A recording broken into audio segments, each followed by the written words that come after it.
আমার দিকে আমি ঘুরে বসতে বলেছি, ও আমার দিকে পেছন ঘুরে আছে রাগে। ইচ্ছে করে ল্যাসটাকে এমন জায়গায় রেখেছে যাতে মানে আমার রাগ হয়, ওকে বকি। ওকে কেন আমরা খেতে ডাকছি না,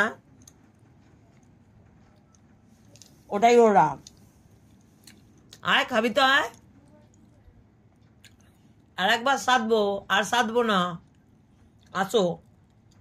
আর চোখে চোখে দেখছো কেন? না, অত রাগ করে না, আসো। আসো, তোমার তো খাওয়া হয়ে গেছে। আসো,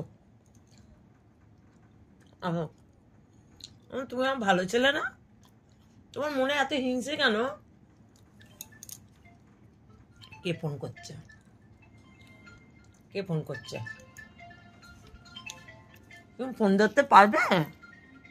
কে ফোন করছে বাবু? কে?